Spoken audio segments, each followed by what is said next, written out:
Good morning everyone. आप सभी साथियों का स्वागत है आपके अपने यूट्यूब चैनल रामगढ़ एडुकेयर में। Jharkhand BEd MEd BPEd entrance 2025 के लिए परीक्षा तिथि तय हो गई है साथियों। एडमिट कार्ड भी जारी हो चुका है। उम्मीद करते हैं आप सबों की तैयारी बहुत शानदार ढंग से हो गई होगी, और नहीं हुई होगी तो जो भी बचा हुआ समय है उसको अच्छे से यूज करें। सारे सब्जेक्ट के प्लेलिस्ट बने हुए हैं रामगढ़ एडुकेयर चैनल पर। इस वीडियो में डिस्कस करने वाले हैं Jharkhand BEd MEd BPEd entrance 2024 में पूछे गए टीचिंग एप्टीट्यूड यानी कि शिक्षण अभिरुचि के प्रश्नों को शिक्षण अभिक्षमता भी कहते हैं। तो ध्यान से देखिए वीडियो को, और कुछ चीज़ें एक्स्ट्रा बताई जा रही हैं उनको भी नोट डाउन आप कर सकते हैं। सवाल पूछा गया साथियों, निम्नलिखित में से कौन सा प्रभावी संचार का विशेषता नहीं है। अब प्रभावी संचार करना है, इफ़ेक्टिव कम्युनिकेशन है ना। तो इफ़ेक्टिव कम्युनिकेशन के लिए क्या होना चाहिए साथियों, आपको अच्छे ढंग से संचार करना है तो उसके लिए आपको सक्रिय श्रोता भी होना चाहिए, लिसनर भी। अच्छा लिसनर है तभी आप अच्छा कम्युनिकेट कर पाएंगे। तो ये तो गुण होना चाहिए, विशेषता होना चाहिए। अब जो भी बात आप रख रहे हैं प्रभावी ढंग से रखने के लिए विचारों की स्पष्टता भी होनी चाहिए, और संक्षिप्त में कम शब्दों में अच्छे ढंग से आपको अभिव्यक्त करना है, तो ये भी विशेषता है।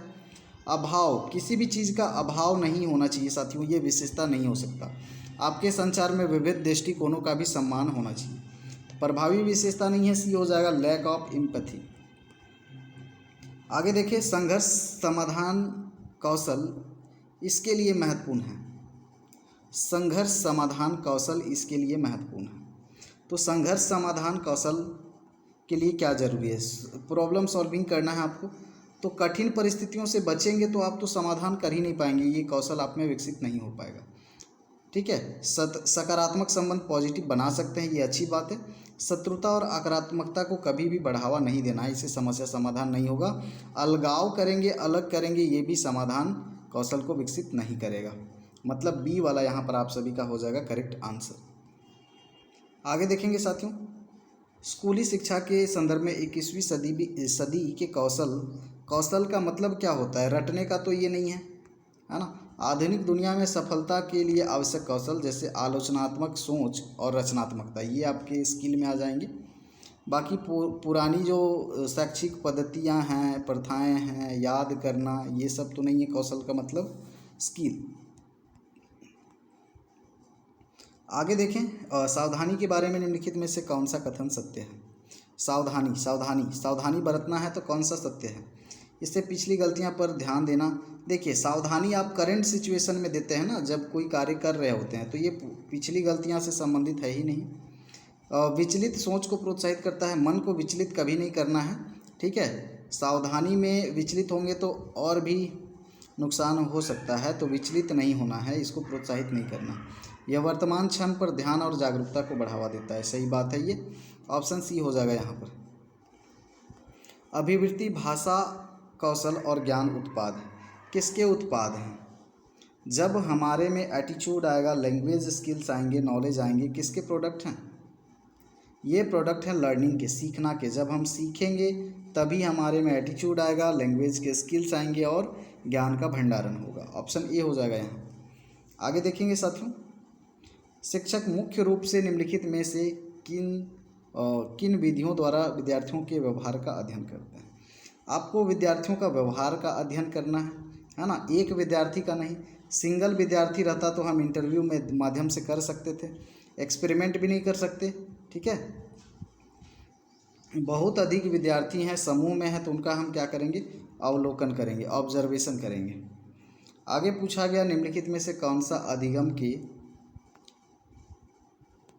अधिगम में प्रवीणता हासिल करने का तत्व नहीं है।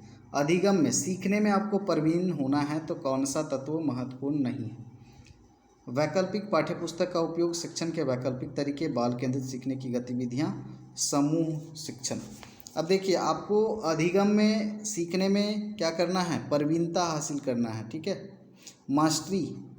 मास्टरी हासिल करना है, तो आप वैकल्पिक पुस्तक बिल्कुल लेंगे, वैकल्पिक तरीके भी अपनाएंगे, बाल केंद्रित सीखने की गतिविधि भी महत्वपूर्ण है। समूह शिक्षण यहाँ पर महत्वपूर्ण नहीं हो जाएगा। ठीक है, समूह शिक्षण में भी सीखते हैं लेकिन प्रवीणता हासिल करनी है, तो ये महत्वपूर्ण नहीं है। आगे देखिए साथियों, तेजी से नेतृत्व बढ़ा रहा है। कौन तेजी से नेतृत्व बढ़ा रहा है। नेतृत्व बढ़ा रहा है तेजी से साथियों दूसरों का अनुसरण करना। ठीक है, आगे देखेंगे शिक्षण सहायक सामग्री का उपयोग के आधार पर उचित है। 3 तरह के सामग्री होते हैं। ठीक है, क्लास को रोचक बनाने के लिए, छात्रों का ध्यान आकर्षित करने के लिए, वातावरण अनुकूल बनाने के लिए, रुचि जागृत करने के लिए, मोटिवेट करने के लिए यूज किया जाता है, शिक्षण प्रक्रिया को आसान बनाने के लिए। ठीक है, तो उपयोग के आधार पर उचित है। कक्षा में छात्रों का ध्यान आकर्षित करने के लिए, आकर्षित बिल्कुल, अनुशासन से तो ये संबंधित नहीं, छात्रों के सीखने का परिणामों का अनुकूल करने के लिए, सीखने के कार्यों में छात्रों की प्रभावी भागीदारी हो इसके लिए। सबसे बेहतर विकल्प सी है, छात्रों के सीखने के परिणामों का अनुकूल क्या करेंगे, वातावरण देंगे, है ना। तो ऑप्शन सी हो जाएगा यहाँ पर। एक शिक्षक के रूप में कक्षा में अपनी प्रभावी उपस्थिति सुनिश्चित करने के लिए सर्वोत्तम विकल्प का चयन करें। कक्षा में आपकी जो है उपस्थिति सुनिश्चित करने के लिए किसका उपयोग करेंगे, आक्रामक कभी नहीं होना है, सत्तावादी भी कभी नहीं होना है, पीयर कमांड का तो यहाँ पर ज़रूरत है ही नहीं, अच्छी तरह से स्थापित आसन का अपनाना, ये बेहतर है। आगे देखें, छात्रों के बीच भावनात्मक और सामाजिक कल्याण को बढ़ावा देने में स्कूल क्या भूमिका निभा सकते हैं। बिल्कुल स्कूल भूमिका निभा सकते हैं साथियों, एक सहायक और समावेशी वातावरण प्रदान करके। नज़रअंदाज कभी नहीं करना है, दबाव कभी नहीं देना है, कंपटीशन की भावना को भी प्रोत्साहित नहीं करना है। आगे देखें, निम्नलिखित में से कौन सा स्कूली शिक्षा में समसामयिक मुद्दे का उदाहरण है। जो कंटेम्प्रेरी इश्यूज़ हैं स्कूलों से संबंधित, उदाहरण कौन है। तारीख याद करने पर बल नहीं देना है, सख्त नीति ये भी ज़रूरी नहीं है। बी हो जाएगा, कक्षा में प्रौद्योगिकी का एकीकरण, ये बेहतर विकल्प है। सुलेख तकनीक, ये तो समसामयिक मुद्दे का अच्छा उदाहरण नहीं है। आगे देखेंगे, स्कूली शिक्षा में सांस्कृतिक विविधता का क्या महत्व है। देखिए, सांस्कृतिक विविधता है, अलग अलग छात्र हैं, अलग अलग जगह से, अलग अलग रीति रिवाज, सबके संस्कृति हैं अलग अलग, तो इसका क्या महत्व है। इससे फ़ायदा होता है ना कि नुकसान होता है, इसको बोझ के रूप में नहीं लेना है। ठीक है, यह सीखने के अनुभव को समृद्ध बनाता है और आपसी सम्मान को बढ़ावा देता है, भेदभाव को नहीं बढ़ावा देता। ठीक है, सीमित नहीं करता, ये नेगेटिव वर्ड है। निम्नलिखित में से कौन सा स्कूलों में पाठ्य गतिविधियों का संभावित लाभ है। क्या लाभ मिलेगा, जो एक्स्ट्रा एक्टिविटीज़ होंगी, एक्स्ट्रा करिकुलर एक्टिविटीज़।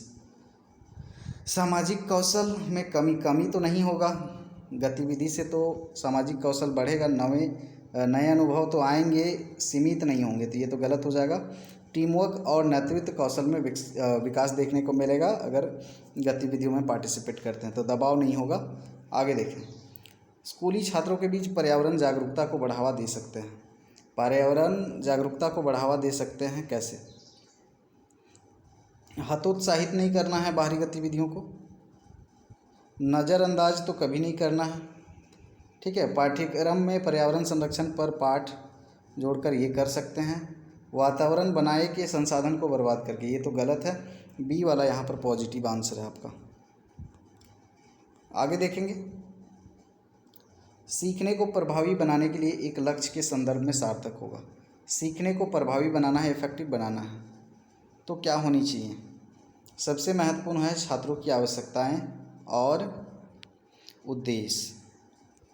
आगे देखेंगे, निम्नलिखित में से कौन सा नेतृत्व की निरंकुश शैली है। नेतृत्व देख लीजिएगा प्रकार एक बार। निरंकुश शैली, नेतृत्व की निर्देशन शैली जो है बिल्कुल निरंकुश होती है। आगे देखें, निम्नलिखित में से नेतृत्व शैली में कार्यबल के पास बहुत कम इनपुट या फीडबैक होता है। ये नेतृत्व के प्रकार से सवाल पूछे गए, तो ये हो जाती है नेतृत्व की निर्देशन शैली में। नेतृत्व की परामर्शात्मक शैली का अंतिम निर्णय लेता है नेता। आगे देखेंगे, निम्नलिखित में से किस प्रकार की नेतृत्व शैली व्यक्ति या टीम को नेता के न्यूनतम इनपुट के कार्य पूरा करने की जिम्मेदारी और अधिकार जाता है। तो यहाँ पर करेक्ट आंसर हो जाएगा साथियों, नेतृत्व की प्रतिनिधि शैली में। ये नेतृत्व के प्रकार हैं आपके। के माध्यम से शिक्षा मूल्य शिक्षा प्रदान का सबसे अच्छा तरीका है। मूल्य शिक्षा यानी कि वैल्यू एजुकेशन। वैल्यू एजुकेशन सबसे बेहतर किससे दिया जा सकता है? मूल्यों पर सलाह और चिंतनशील सेशन सत्रों के द्वारा। व्याख्यान महत्वपूर्ण नहीं है, संगोष्ठी यहाँ पर महत्वपूर्ण नहीं है। आज की शिक्षा प्रणाली में डिजिटल साक्षरता भूमिका निभाती है। डिजिटल साक्षरता भूमिका निभाती है, प्रौद्योगिकी के उपयोग के माध्यम से सीखने को बढ़ावा देती है। आगे देखिए, निम्नलिखित में से कौन सा विकास मानसिक विकास को सबसे अच्छी तरह से प्रदर्शित करता है ना? मानसिक विकास या मानसिक स्थिति को सबसे अच्छी तरह प्रदर्शित करता है। उन चुनौतियों से बचना जो विफलता का कारण बन जाए। चुनौतियों से बचना नहीं है तो आपका मानसिक स्वास्थ्य कैसे ठीक होगा? या मानना कि बुद्धिमत्ता और क्षमताएं स्थिर लक्षण है। स्थिर ये नहीं है, गतिशील है। चुनौती को सीखने के अवसर के रूप में देखना, ये महत्वपूर्ण है।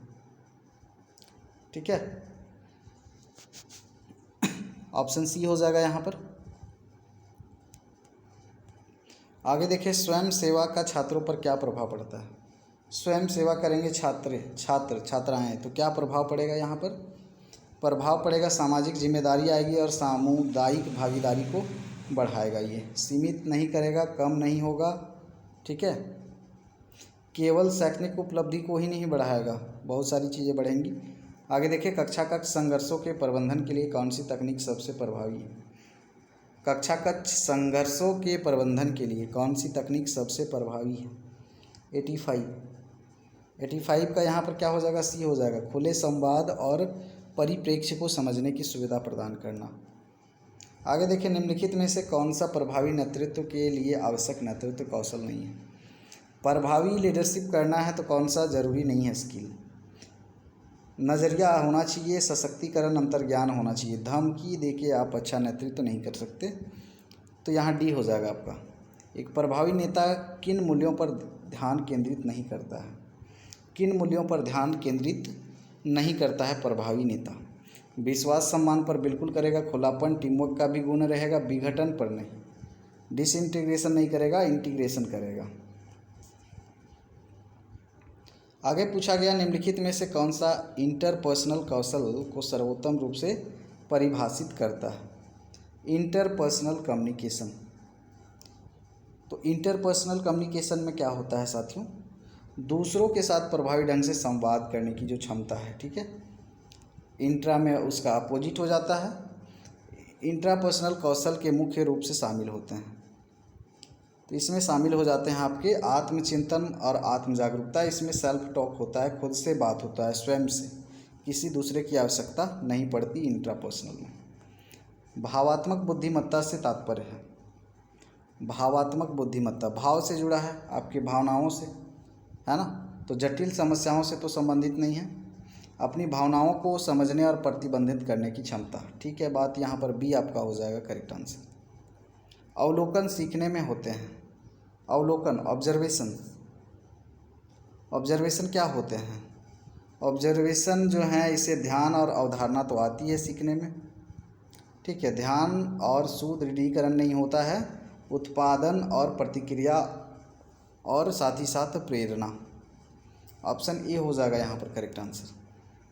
आगे देखिए, निष्कर्ष तक पहुँचने के लिए हम किस मानसिक गतिविधि के माध्यम से उपलब्ध जानकारी को रूपांतरित करते हैं?